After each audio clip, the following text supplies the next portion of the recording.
I'm interested to find out about the processes of the legal system sometimes. I study criminology at university, and so I am always curious about stuff to do with the law and how they find out certain things. So that took me into the interest of how do the authorities actually identify Jane and Jane Does. So if you're as interested as me, then let's get into today's video and find out how all of this happens.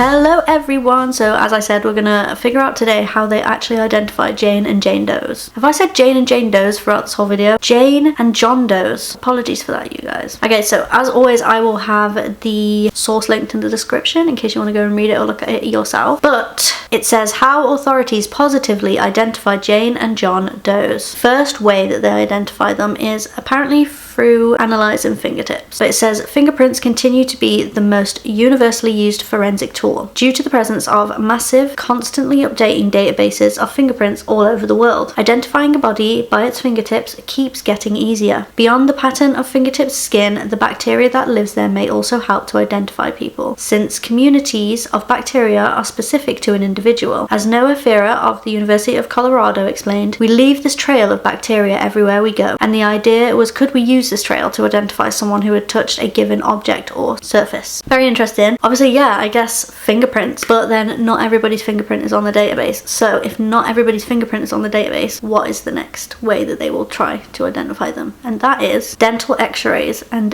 dentures. It says dental x-rays and records are widely considered to be one of the best ways to identify an unknown body. That's because dental features are unique to each person, with characteristics like tooth root curvature, crowns, and impacted teeth varying from mouth to mouth. Teeth also often remain intact when other parts of the body do not. Records from when a person was alive can be compared to post-mortem x-rays to reach a positive identity. Dentures can often prove useful to investigators as well, since they often survive even longer than bone. Newer dentures are frequently imprinted with the name or initials of the wearer, making it even easier to discover a victim's identity. So again, another really interesting way to figure out.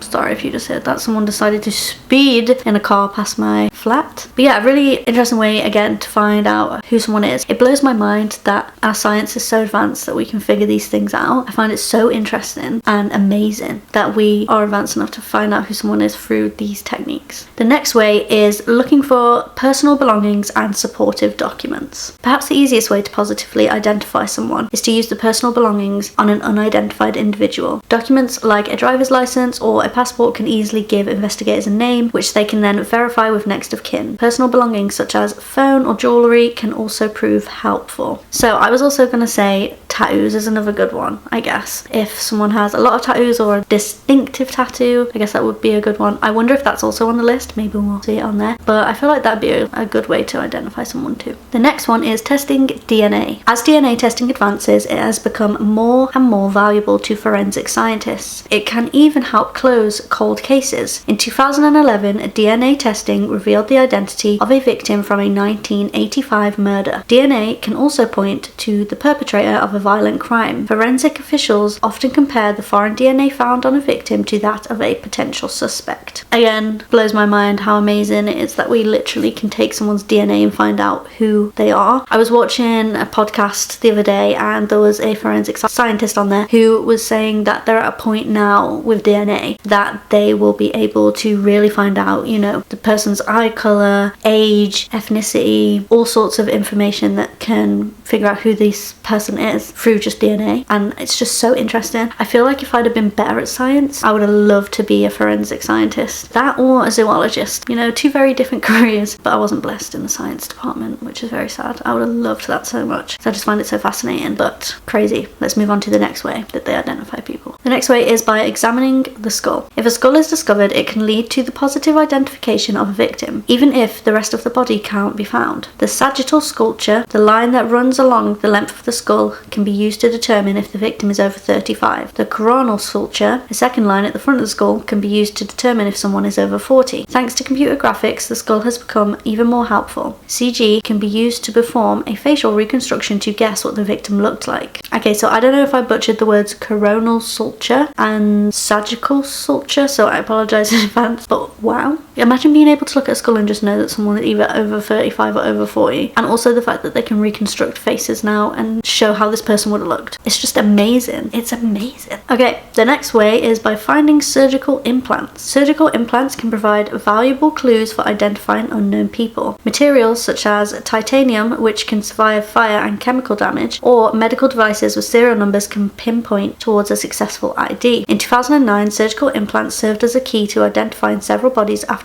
Australian bushfires claimed numerous lives. Human remains were given CT scans, and several of the body scans revealed identifiable medical devices, including hip and knee prosthetics, pacemakers, and a coronary artery stent. I was thinking that as well, and you know when people have boob jobs and I think the serial numbers on those implants too, isn't it just amazing that all these minds came together and thought, okay, how can we identify this person, and then just figured out all different ways to identify someone. It is honestly fascinating and incredible. Okay, the next one is discovering scars. Scars can often result from injuries that required hospital care, and because hospitals keep detailed records, they can point to a possible identification for a mysterious body. While this is a more work-intensive form of identification, it's been known to get results. It was used during the war in Iraq, when US-led forces used both scars and fingerprints to identify the body of former terrorist leader Abu Musab al-Zawahiri. Again, very interesting, very cool that they've put, okay, this person has a scar, let's link it to hospital records. I love inquisitive minds. Okay, searching for birthmarks. Much like fingerprints and DNA, birthmarks are a unique characteristic. In coordination with medical or police records or identification given by a family member, a birthmark can be used to help officials reach a positive identification. The next one is tattoos, which is what I mentioned earlier. So it says comparing tattoos. Tattoos only last as long as the skin as they are inked on, but if a body is well preserved, those patterns can help officials positively